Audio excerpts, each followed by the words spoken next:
I watched my 10-year-old son walk up to the judge, clutch his notebook, and say, "Can I read what my dad texted me?" The courtroom went silent. Hey there. Thanks for clicking on today's story. Before we dive in, let me ask, what are you up to right now? Washing dishes? Taking a walk? Just laying back with your headphones in? Wherever you are, I hope you'll take a moment to really settle in, because today's story isn't just about heartbreak or custody battles. It's about a boy who was called too soft, and the quiet strength that proved everyone wrong. Have you ever been made to feel like you were too emotional, too sensitive, or just not enough? If so, this story might hit home. Stick around till the end to find out how Owen found his voice, and how his courage changed everything. And hey, if you enjoy stories like this, I'd love your support. I'm on a journey to reach my first 1,000 subscribers, and your click really does make a difference. Let's get into it. I never thought the end would come with the backpack. Not a fight, not a slammed door, just a red hiking backpack left on the porch steps. Half-zipped, a corner of Owen's sketch pad peeking out, and no note except for a single text. "Take Owen. He slows me down." Jackson didn't even knock. He didn't say goodbye. He just left our son like a returned package. It happened after our 3-day hiking trip in Mount Hood National Forest. A quiet getaway, or so I thought. Jackson had been distant, more preoccupied than usual, but I chalked it up to work. He ran a wilderness survival program, ironically, teaching others how to never abandon your team. Now I stood in my front yard, morning mist curling around my legs, staring at that damn backpack like it was a body. Our border collie Casper sat beside me whining, ears low. He kept glancing toward the gravel road as if Jackson might reappear, but he didn't. Inside, Owen was still asleep, curled up with the worn-out stuffed coyote he'd had since preschool. He was 10, old enough to notice when something breaks, too young to understand why some people walk away from their own children. I didn't cry, not then. I made toast, I fed Casper, I brewed coffee I didn't drink, and I stood by the window, watching the backpack, waiting for the wind to blow it open, or for reality to hit like a freight train. It didn't. It arrived slowly, like fog creeping under a door. I'm not sure when Jackson started pulling away from Owen. Maybe it was never a pull so much as a refusal to connect. He called it tough love. I called it erosion. When Owen cried at night after a nightmare, Jackson would mutter, "Toughen up, it's just a dream." When Owen wanted to paint dinosaurs instead of pitching tents, Jackson sighed, "Figures." And when Owen once whispered, "I miss you when you leave," Jackson laughed in that low, condescending way and replied, "You're clingy. That's your mom's gene." It was subtle. Sharp enough to leave invisible wounds, not enough to scream about in a courtroom, just enough to make Owen smaller every day. But I didn't start telling the story to drown you in heartbreak. I'm telling it because something extraordinary happened later. And the way we got there, it matters.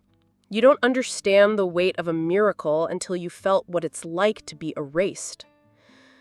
Back then, our family lived in a small craftsman-style home by the lake. Blue shutters, 2 bedrooms, a creaky screen door that Jackson never bothered to fix. I painted Owen's room the softest shade of sea green, strung stars above his bed, and pretended we were a team. Even when Jackson came home late, reeking of pine and ego, I smiled through dinner. When Jackson scoffed at Owen's interest in storytelling, I read extra bedtime chapters just to undo the damage. I tried to be everything for both of us: buffer, fixer, mother, shield. But the cracks spread. There were moments, small ones, that broke me more than the big ones ever could.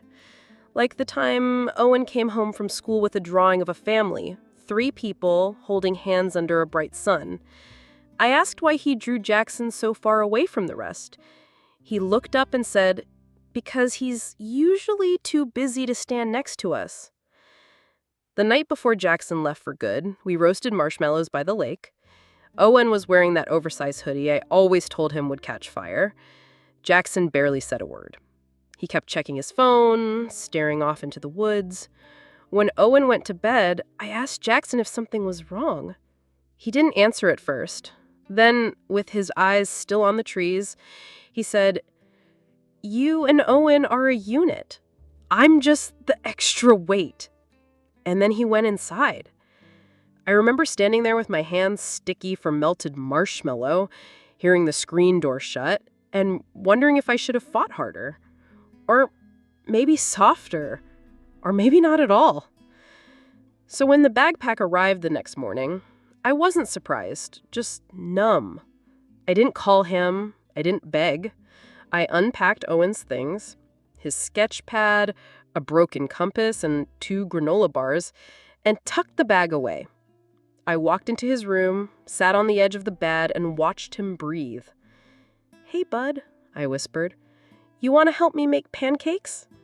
He blinked awake, nodded, and smiled that sleepy smile kids have before the world teaches them not to. I didn't tell him his dad was gone that day. I let him eat pancakes with whipped cream. We went to the park. We fed ducks. And I promised myself, something I wouldn't say out loud yet, no one will ever make this boy feel like he's not enough. Not again. Not ever. People always assume big breakups happen with shouting, betrayal, slamming doors. But mine? It started with a hike. Jackson had this obsession with control, and nothing gave him more of a god complex than being in the woods. Out there, he was in charge of the map, the gear, the weather, the rules. He'd lead survival treks like he was Moses, and I used to find it attractive. Back when we met, I was 25, teaching at a community art center, still reeling from my dad's death and living off microwave noodles. Jackson walked in with calloused hands, a perfect smirk, and stories about escaping snowstorms with nothing but a tarp and an axe. He made me feel like I was safe just by standing near him. Turns out, I mistook dominance for stability. We married within a year. I gave up full-time work when Owen was born. Jackson said we didn't need 2 jobs. What he meant was he didn't need 2 voices. I used to think he didn't know how to be soft. But no, he chose not to be, especially with Owen. When Owen was 4, he cried after getting lost for 5 minutes at a campsite. Jackson knelt beside him and said, "Crying won't help. It just makes you louder, not braver." Later, he bragged about it. Told his coworkers at the gear shop, "Gotta harden them early," like Owen was some knife to be forged. I bit my tongue so often, I'm surprised it still works. There were moments, though, quiet ones, where Owen would try so hard to win his father's approval. He'd ask to join Jackson outside while he chopped wood just to be near him. One time he spent an entire afternoon carving a walking stick from a branch. When he showed it to Jackson, proud as could be, he barely glanced up and muttered, "That's not straight enough. Won't balance your weight." Owen didn't cry. He just left it leaning against the porch, where it stayed until it warped from rain. I tried to create balance. We'd have art days where Owen could paint anything he wanted. No rules, no expectations, just paper, color, and breathing room. He once painted a fox sitting by a campfire, alone. When I asked where the others were, he said, "They're behind the trees." The summer before Jackson left, we stayed in a small pine cabin near Broken Top. No cell service. Just the 3 of us, Casper, and the whisper of pine needles. The trip was meant to be reconnection. Instead, it became an unraveling. Owen had been having night terrors, waking up sweaty, breathless, clutching his chest like it was cracked. Jackson blamed me. "You coddle him. That's why he's soft." I asked what he meant by soft, and he scoffed, "You know, sensitive, fragile, like a paper towel in the rain." One night around the campfire, Owen asked Jackson if he could hold the compass. Jackson held it up, looked at Owen, then shook his head. "You always point in the wrong direction." It was a joke. Sort of. Owen laughed a little, that tight, not funny laugh kids do when they're trying not to make things worse. That night, I found him drawing in his sketchbook with a flashlight. It was a picture of a boy holding a backpack, standing at a fork in a trail. One path was marked loud. The other was marked gone. I didn't realize what he was telling me until later. Owen had been picking up on things long before I did. Or maybe I saw them too, but I was too busy smoothing them over to notice their edges. Jackson wasn't just hard on Owen. He was disappointed by him. Like he'd ordered a different model son and was stuck with one who cried over broken birds and colored outside the lines. A week before he left, I overheard Jackson on the phone. He thought I was asleep. He was pacing the back porch, whispering. "No, I'm not bringing him. He's too clingy. And Lena, she still thinks I'm coming back." I should have gone outside right then, confronted him, demanded honesty. Instead, I froze. That's how it always was. I froze so Owen wouldn't have to. Back home, Owen stopped asking where Jackson was. He just drew more. Sketches of trees that reached too high, people with faces smudged out, animals curled in corners. And one night, as I tucked him in, he looked up and asked, "Mom, if someone doesn't like you, do you stop being you or just stop being around them?" I didn't have an answer then, but I'm telling the story now so I can say what I couldn't back then. You never stop being you. You just learn who's not safe to be you around. They don't tell you silence can be loud. After Jackson left, it echoed. In drawers half empty, in coat hooks with nothing hanging, in the closet where his hiking boots used to sit, still muddy from Mount Hood. I didn't call him, not once. I didn't text to ask why. I didn't ask for child support or apologies or even closure. What I did was survive. I stocked the fridge with Owen's favorite cereal, even though he barely touched it. I kept Casper's water bowl full, even though he laid by the door for hours, ears perked for a car that wasn't coming back. And I painted. God, I painted. I hadn't picked up a brush in years, not since before Owen started school. But suddenly, I was standing in the middle of the living room barefoot with charcoal stains on my hands and an old drop cloth under my feet, sketching forests with no trails and homes with no roofs. Owen never asked where Jackson went. At least, not at first. We slipped into a rhythm. Mornings were quiet. Owen would wake early, already dressed, sitting at the table drawing or staring at the cereal box. He used to babble endlessly at breakfast. Dinosaurs, space facts, comic book characters. Now he just hummed sometimes, tuneless, soft. He started asking for more nightlights. First one in the hallway, then the bathroom, then a string of fairy lights across his ceiling. "It's not because I'm scared. I just like the stars," I nodded. "Of course, baby." I didn't say anything when I found him sleeping with Casper curled beside him on the floor. I didn't ask about the extra blanket under his bed, the one he said was for emergencies. One afternoon, I picked him up from school and he handed me a folded piece of paper, without a word. It was a drawing. 3 figures, 1 adult, and 2 kids. One of the kids was holding the adult's hand. The other, sitting under a tree, alone. I glanced at him. He looked out the window. That night, after he went to bed, I cried in the shower. Not the loud kind, just the type where the water does most of the hiding for you. I knew Jackson wasn't reaching out, but part of me, some dumb, hopeful, half-alive part, thought maybe he was watching, waiting, planning some grand reentrance with an excuse or at least guilt. But all that came were bills with his name still on them. And a postcard from Colorado. No message, just a picture of a canyon. He didn't even write Owen's name. By week 3, Owen started drawing wolves. Not scary ones, lonely ones. He asked if we could visit the wildlife center outside of town. I said yes before he finished the sentence. We spent that Saturday watching rescued foxes and owls, Owen scribbling furiously in his sketchpad the entire time. On the way home, he said, "They're quiet too, like me." "You're not quiet," I said, glancing at him in the rear view. "You're observant." He smiled a little. That night, he left a sketch on my pillow. It was a fox curled up in a den. Above it, in shaky block letters, "Home is wherever you can exhale." I started working again.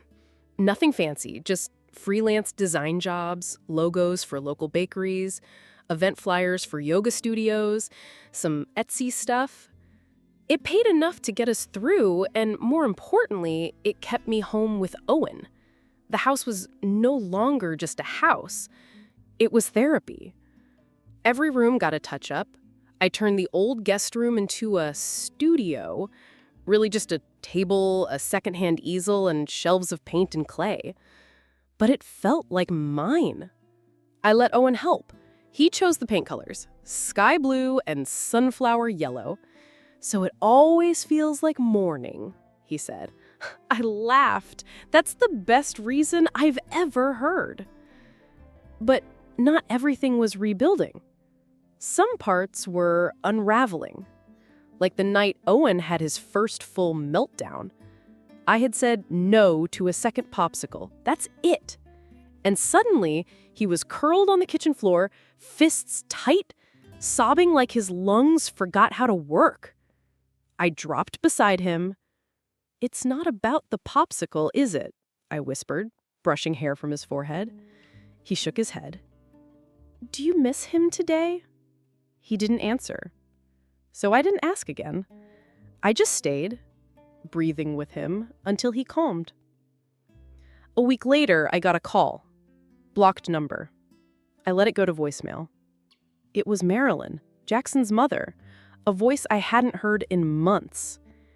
"Lena, I know things have been complicated, but Jackson's been under a lot of stress. He didn't mean to cut Owen out. He just needs space. He's trying, okay? Just think about what's best for Owen." What's best for Owen? This woman once told Owen during dinner, "Real boys don't need nightlights."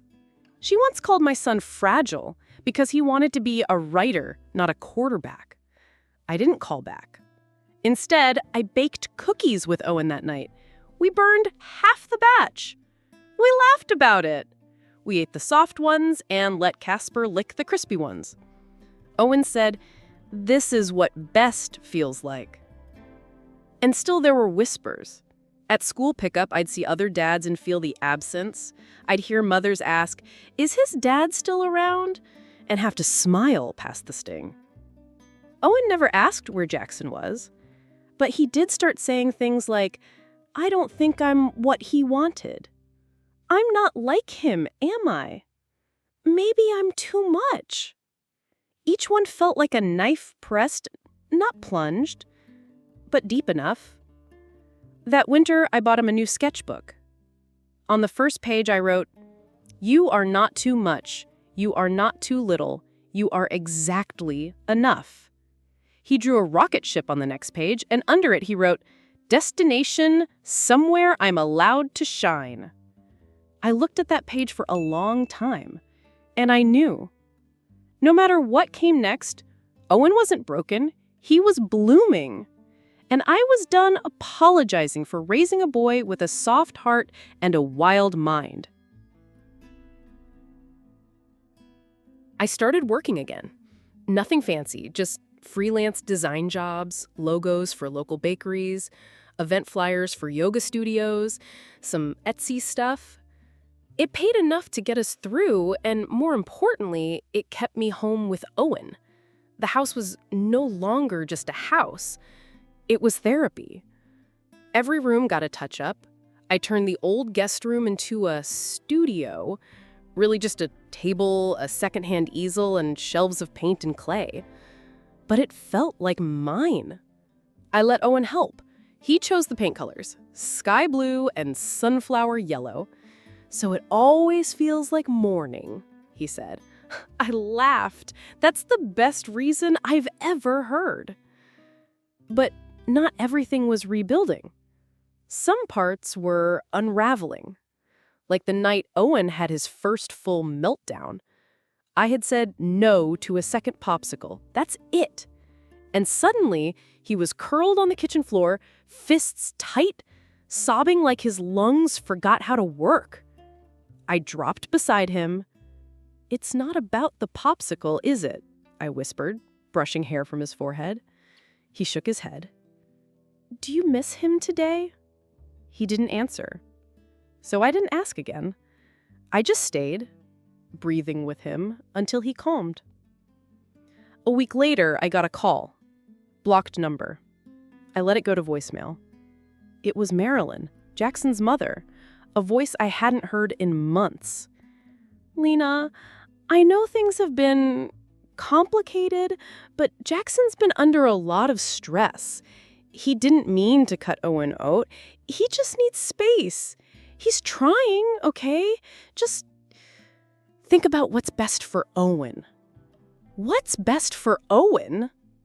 This woman once told Owen during dinner, "Real boys don't need nightlights." She once called my son fragile because he wanted to be a writer, not a quarterback. I didn't call back. Instead, I baked cookies with Owen that night.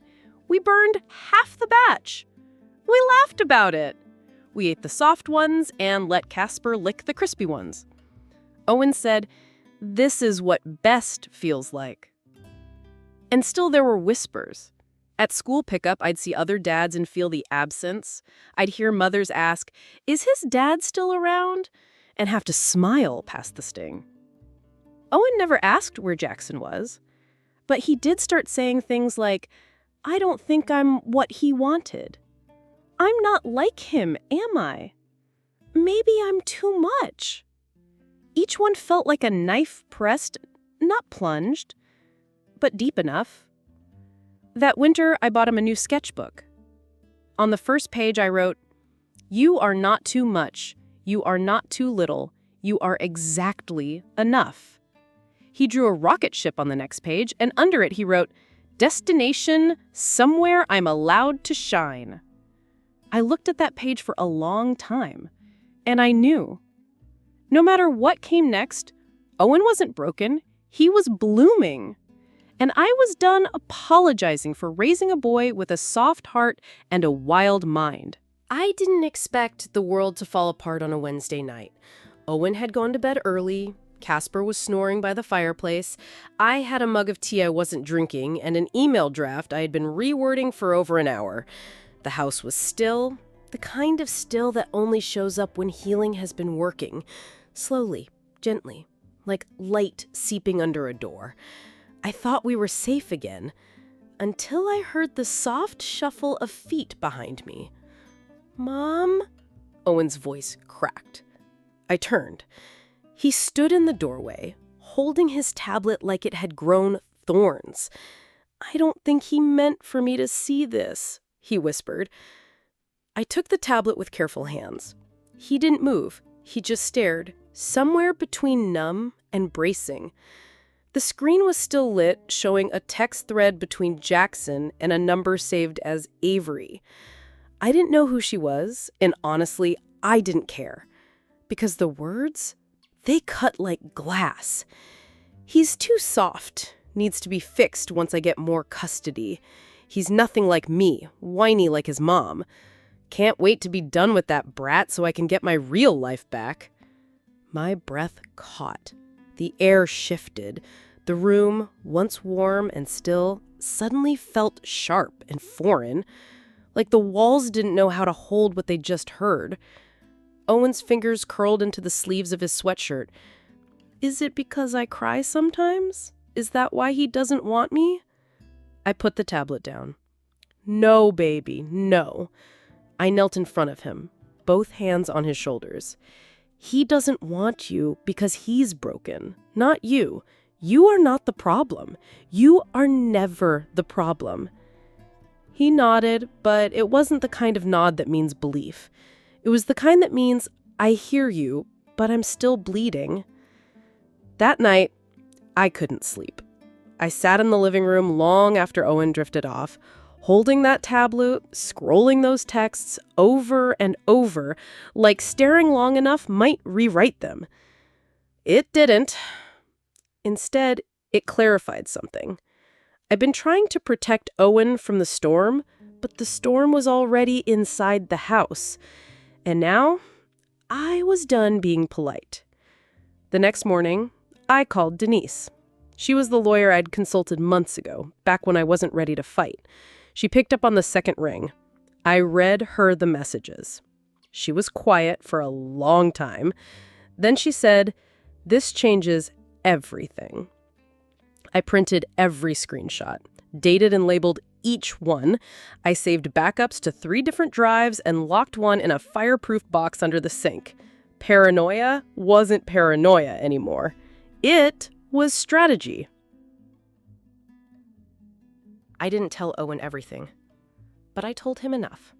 That what his dad had written was cruel, that it was wrong, that he never had to be ashamed of being pined, that strength wasn't silence, it was truth.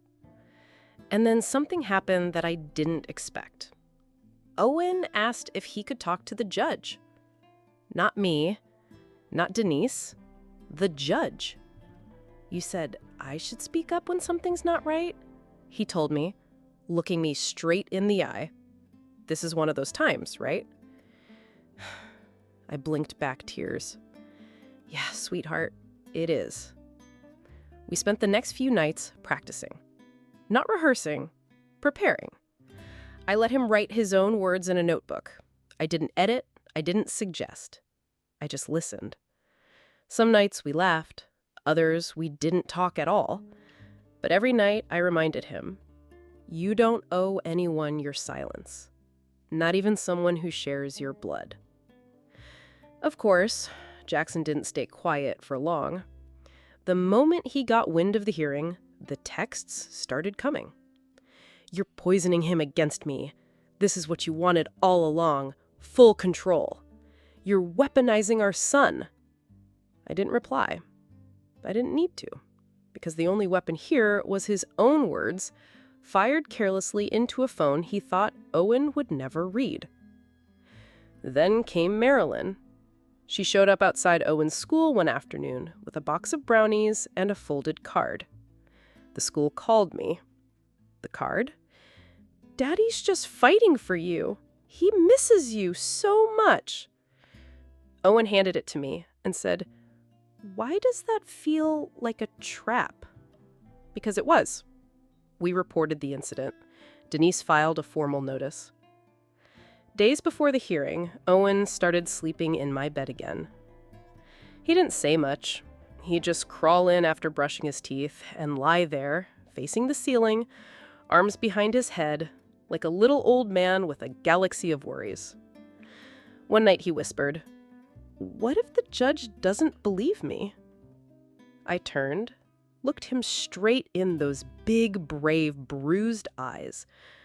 I told him, "The truth doesn't have to shout to be real. Just speak from your heart." He didn't say anything, but he reached for my hand. And that was enough. The morning of the hearing, Owen wore his school uniform. It was a little wrinkled from the Tremere, but he didn't care. He put on his favorite red sneakers, the ones with doodles on the soles he said made him run faster, think clearer, feel braver. "I want to show him what Dad wrote," he said. "You can. You don't have to, but you can." As we walked into the courthouse, I glanced at the petitioner's table. Jackson was already there. Clean-shaven, charcoal suit, not a hair out of place. He didn't have to. He had no idea what was about to happen. Courtrooms don't look like they do in the movies. There's no dramatic lighting, no intense orchestral soundtrack in the background, just beige walls, Stiff chairs and the faint smell of paper and old coffee. But the silence, the waiting, that's real. You could hear a pencil drop, or a heartbreak. Owen sat beside me at the petitioner's table, feet swinging an inch above the floor, fingers clutched around his notebook. His red sneakers peeked out under his pressed pants like defiant little flags. He wore no tie, he hated ties, and I let him choose what made him feel brave. Across the room sat Jackson. Perfect posture, calm expression, lawyer by his side, Marilyn behind him in a powder blue suit, lips pursed so tight they could have snapped. He didn't look at Owen. He didn't look at me. That used to hurt. Now it just confirms something I already knew. People who can't look at what they broke don't deserve to fix it. After formalities, Jackson's lawyers stood to speak. She was polished, prepared, and full of curated phrases. My client seeks equal parenting time. He has demonstrated consistent interest in the child's well-being. He believes a shared custody arrangement is in the best interest of Owen. I almost laughed. Consistent interest? This man hadn't sent a birthday card, hadn't attended a single parent-teacher meeting, hadn't even asked what Owen's favorite color was in 3 years. I gripped the table until my knuckles ached. Then Denise stood, measured, calm, unshakable.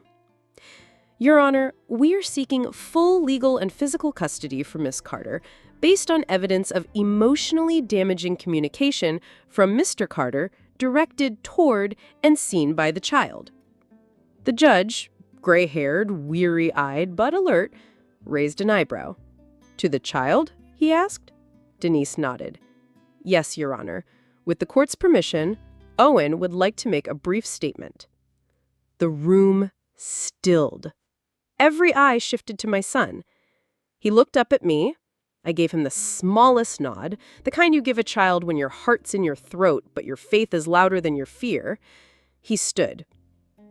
His notebook shook a little in his hands, but his voice, clearer than mine had ever been. I want to say something, he told the judge. The judge gestured. Come on up, son. Take your time. Owen walked slowly to the front of the courtroom. I swear, you could hear every step echo off the walls. He climbed into the witness seat, feet dangling, and opened his notebook. My name is Owen Carter. I'm 10. And I didn't know I was supposed to see these texts, but I did, and I think you should too. Denise handed the bailiff a folder of printed screenshots. The judge opened them, flipping page by page as Owen read aloud. He's too soft. Needs to be fixed. Can't wait to be done with that brat so I can get my real life back. He paused. He was talking about me. I'm the brat. You could hear a gasp in the gallery. Marilyn's face drained of color. Jackson shifted in his chair, his jaw clenched tight like he could grind the words back into silence. But Owen kept going. He cries like a baby, just like his mom. Useless. He looked up. My mom doesn't cry all the time, but when she does, it's because she loves deep, and I'm not useless. He shut the notebook. The room was dead quiet. The judge folded his hands. Is there anything else you want to tell me, Owen? Owen took a deep breath. I don't want to live in a place where I feel like I'm a problem. I want to feel safe. That's all. Then he stepped down. I reached for him as he walked back. He sat beside me and didn't let go of my hand for the rest of the hearing. The judge cleared his throat. Mr. Carter, he said, voice suddenly sharper, do you have any explanation for these messages? Jackson opened his mouth. His lawyer tried to interrupt, asking for a recess to consult, but the judge waved her off. I've seen enough, he said firmly. And just like that, the verdict came down. Full legal and physical custody awarded to Lena Carter. Supervised visitation for Jackson, pending therapy, compliance, and long-term review. Jackson didn't protest. He didn't make a scene. He just stared at the table like it had betrayed him. Marilyn stood before the judge was even finished, gathering her purse with shaking hands. The banana bread optimism was gone. As we walked out of that courtroom, Owen tugged on my sleeve. "Can we get pancakes now?" he whispered. I laughed fully and freely for the first time in months. Absolutely! We didn't talk about the hearing over pancakes. We didn't have to. He ordered his with whipped cream and chocolate chips. I sipped my coffee and watched him eat like nothing extraordinary had just happened, like he hadn't just changed the entire trajectory of his own life. But that's the thing about kids. They bounce, even when they shouldn't have to. When the final documents came in 2 weeks later, Owen and I celebrated by making waffles at home.